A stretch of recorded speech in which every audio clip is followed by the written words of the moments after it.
Ibnu Qutaibah atau nama lengkapnya Abdullah bin Muslim bin Qutaibah al-Dainuri al-Marwazi. Kunyahnya adalah Abu Muhammad.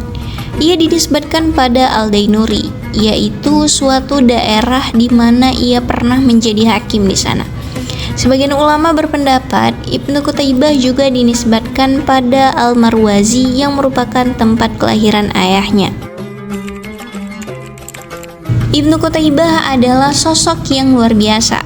Nah, beliau dikenal sebagai ahli sejarah politik, cendekiawan Islam, pakar bahasa Arab, dan bahkan pembela ahli hadis.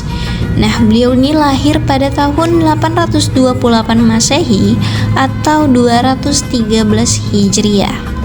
Namun, tempat kelahirannya ini masih menjadi perdebatan. Menurut Ibnu Khalikan, beliau ini lahir di Baghdad. Nah, sementara menurut An-Nadim, beliau lahir di Kufah pada awal Rajab tahun 213 Hijriah. Nah, salah satu karyanya yang terkenal adalah Kitab Al-Ma'arif, yaitu ensiklopedia pertama dalam bahasa Arab yang terdiri atas 4 jilid. Ibnu Qutaibah lahir pada masa Baghdad menjadi ibu kota kekhalifahan Abbasiyah. Nah, kota ini berada di dekat bekas ibu kota Persia, sehingga dapat dikatakan bahwa Baghdad menjadi pusat pemerintahan sekaligus peradaban di tengah-tengah bangsa Persia. Baghdad pada masa itu dikenal sebagai pusat ilmu pengetahuan yang tempat lahirnya banyak ulama besar. Ibnu Qutaibah memanfaatkan kondisi ini untuk menimba ilmu dari para ulama setempat. Dari kecil beliau udah cinta banget sama ilmu.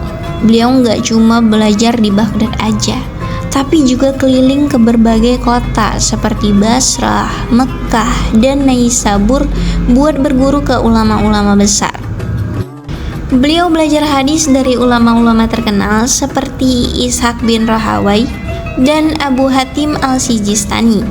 Selain hadis, Ibnu Qutaibah juga mendalami ilmu agama lainnya dan bahkan ilmu pengetahuan umum yang berkembang pada masa itu. Beliau hidup pada masa di mana umat Islam mulai terpengaruh oleh pemikiran-pemikiran asing yang kadang bikin bingung atau menyimpang. Nah, disinilah peran Ibnu Qutaibah dengan wawasannya yang luas. Beliau nggak cuma mengkritisi, tapi juga kasih solusi buat masalah-masalah sosial dan keagamaan yang waktu itu lagi hangat-hangatnya dibahas.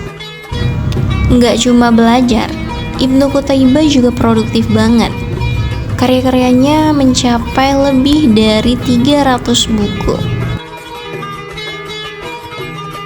Nah, beliau juga ahli di bidang nahwu atau tata bahasa Arab, tafsir, hadis, dan banyak lagi.